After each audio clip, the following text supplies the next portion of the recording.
Yayi Arjuna kula wonten dawuh Kanjeng Kala Rabu. Terusan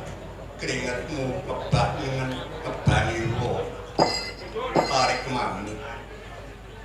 Yayi kaya ngopo anggonmu ngawat-ngawati Gatotkaca duka Prabu. Ripaduka kula ngaturaken kabar ketiwasan. Ngaturake kabar tiwasin kaya ngapa Yayi? Gatotkaca anggenipun mangsa Bambang Sekartejo kaliyan adine Kirana Duka Prabu ingin dayani Bambang Sekartejo Gatotkaca malut dhateng pundi purupipun lajeng kula ingkang gandum Lampan Pancakara ing ngriku ketingal Sekti Mandraguna pusaka boten lunga kadosa pundi Kaka Prabu umpami boten wonten ingkang ngunduraken kados pundi kawontenanipun Garing Amarta lan umumipun umum awon amangka Garing Amarta menika ingkang nggih patuladan tiyang Mancanegara peran kados pundi Kaka Prabu Yolosan nalendra ngandika mreng ninjawa mantri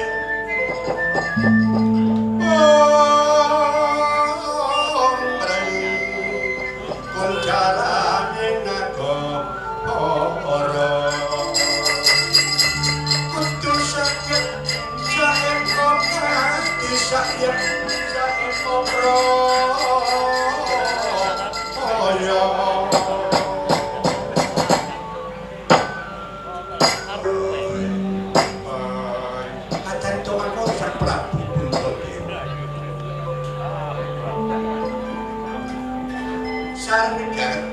aturipun ingkang Rayi Arjuna lajeng to Kuntadewa menika lampahi sabar daron sabar sare-sare tampil sekolipun angger gegol lan benci demu ala demu ana elek yo meneng ana aku yo meneng ora kakehan bicara Prabu Kuntadewa marang sapa cakati Narti Wikrama saged dados araseksa Kodam Kacarita Prabu Kuntadewa malah ora eling manusa ora eling Narendra Ngamarta eling kala lugu pote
kadung Dewi Kromo kaya minayu lanjol tendakmu kamar tuh kurang bejo karten woi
Begawan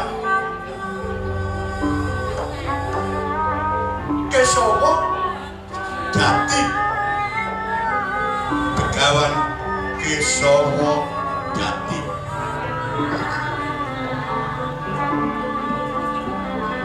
Lampayuga Brata Tapa Brata Patiraga Mending badan memban salira marges karsa gayuh marang karahayong tumuju marang kautaman Patrat Semedi sendakep mring asta suku tunggal sendakep sampun pinastan asta tangan suku sikil tunggal nyawiji dipun sedakepaken astane dipun kumpulaken sukuning kaya wong mati ngadeg lan ndi critane manungsa mati ngadeg kaya patine kekayon nek diarani mati ngadeg iku sang Begawan Kesawa Jati nek diarani urip sajrone pati pati sajrone urip dipun astani gesang boten mobat boten molak dipun wastani bejak ning wujude tasih gesang malang atik-tik kaya tugu Sinokarto malah jinengkong saliraning angalaya pengaluyu mandang pedit ting krono pedit pojok krono irung nutupi babanawa saka Ponco Driya menengno iku tegese beningno Ponco tegese limo Driya tegese pamikir dipun nengaken ingkang setunggal kabudal ingkang sekawan jalaran awon candrane ingkang sekawan pangrasa panggondo panyuwara pangrupa senajan to ana rasa aja dirasake ana swara aja dibrungana gandha aja diambu dipun ingaken ingkang setunggal kados Dewaningrat dangu-dangune ketingal sak mrintah binubut gedhe senene bejijate manungsa iku gedhe sangkane yen megar kaya ngebedakan kintu kaya sundul langit boten jagat gemelar boten langit akasa jagat pribadi dhewe langit-langit salibarining tiyang yen arsa lumampak ngembonono sejatine salat laku salat munggah gunung salat rukuk salat sujud salat bae salat menenge raga bae salira takono karo Sanjang Maniking Bawana Sanjang Dewa Maniking Maripat buwana jagat seseorang ribut waduh orang ndodang ada tanpa pemanganan cedek tanpa sesenggolan ono ora ono nanging ono iku ono kang anakake asale ono bali ora ono bali ono meneh maneka puja ingkang dipun tapaken para Pandhawa bincang sageta unggul ing ayudha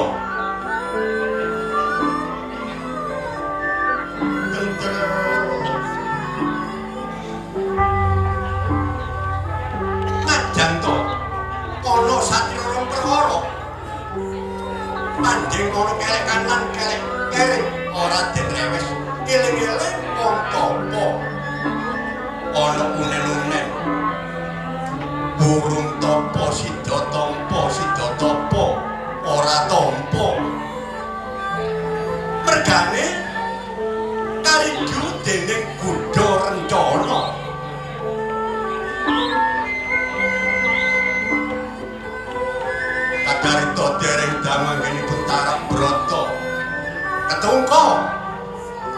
rabaning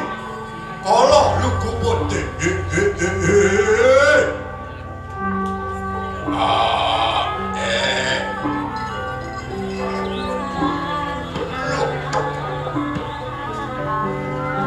Pinter temen satria orang perkara yo wau.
wangsaling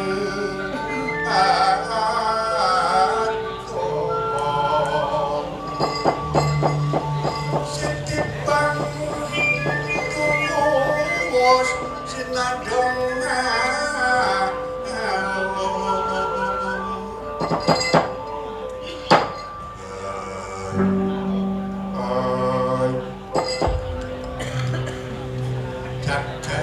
jagat Dewa Bathara ya jagat wasesane Bathara kang nganggung ladalah ora ngerti sangkane nggonku lakone Yoga Brata pandhem semediku dadak ana buta sak gunung anakan gedene ngajar aku dhewe aku Sumencala Putra Mencala Budi wani ngajar karo aku ya anggap aku ora wani karo sliramu ora bisa ngimbangi sliramu ngono ta Bener sanalika Begawan Kesawa Jati kembari yaksa ingkang agenge sakir suta ingkang damel jugare tapane Begawan Kesawa Jati sanalika palaran dadi prawa Kirsuta nganti ngorek-ngorekake jagat Ngawera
Jalukane Mas Haris.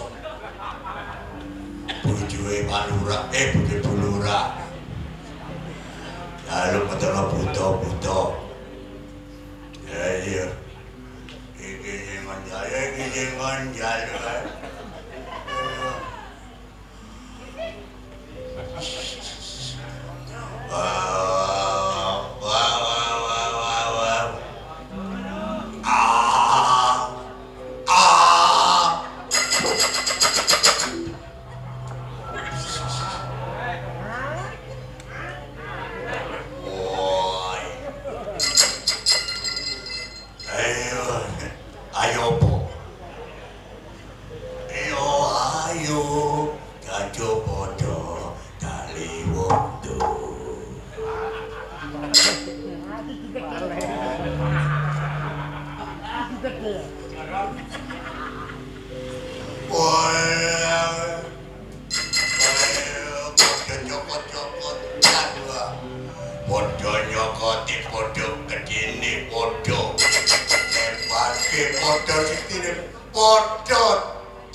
kalonang ngandikanyo sana alendra nutueng tedak sini waka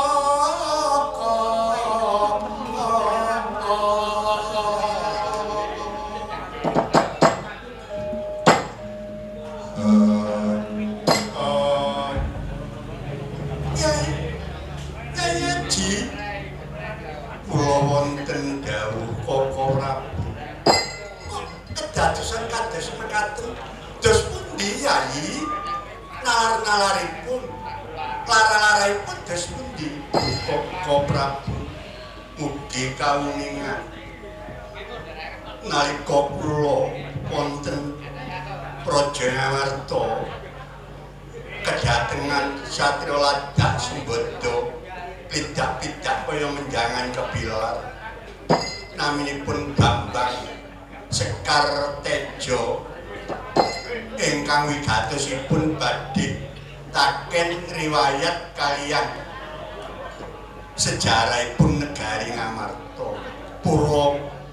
Madyawasana sampun kula jelasaken lajeng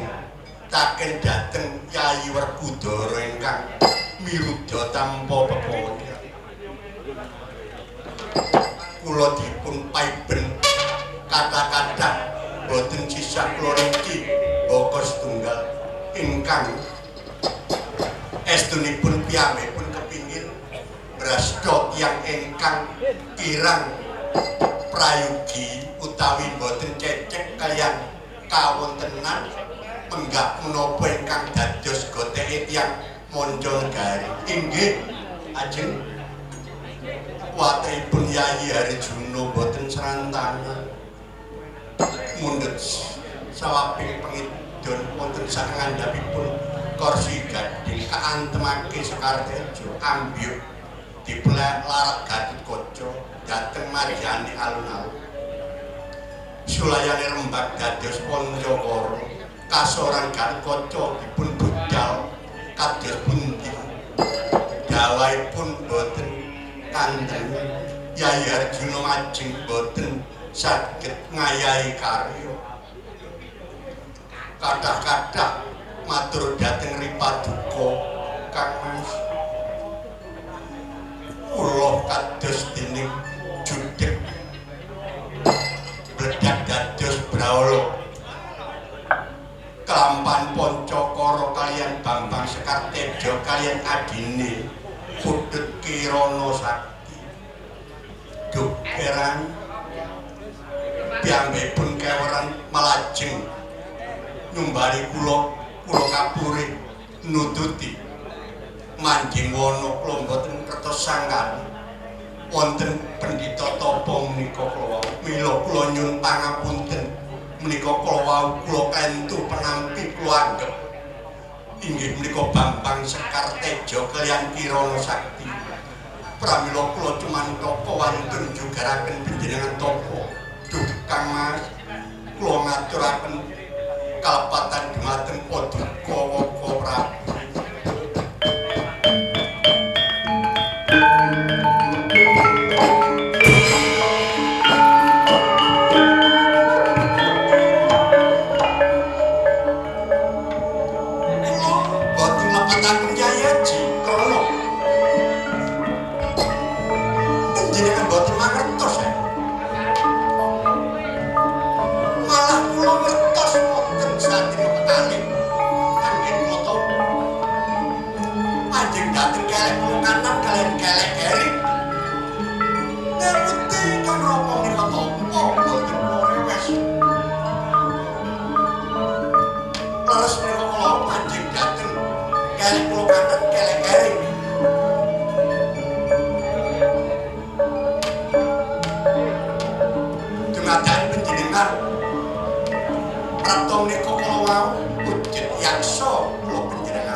Mangkene Yayi.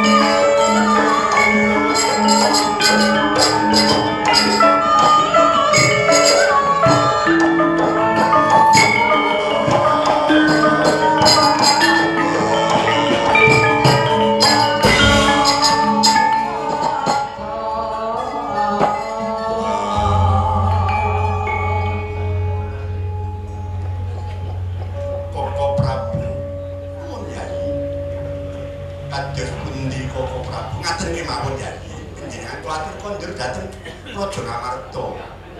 lajeng satira kekalih menika tetanggelanipun ingkang Raka Yai menawi awon saenipun satira kekalih napa terasi panjenengan inggih Yai malah pun kanthi penampi kula tapa menika kala wau mboten wonten malih kang kula tapakaken benjang perang Baratayuda Jaya Binangun saged pungguling yuda para kadang Pandhawa asoring para Kurawa menika Yai saged ilang saking budi candala ambek angkara murka wonten muka bumi menika Yai inggih Kang Mas kula namung dedher Paduka Koko Prabu kula nyuwun pamit inggih Yai mangke kula ingkang larak utawi ingkang kaya satria kekalih menika monggo Koko Prabu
Bye.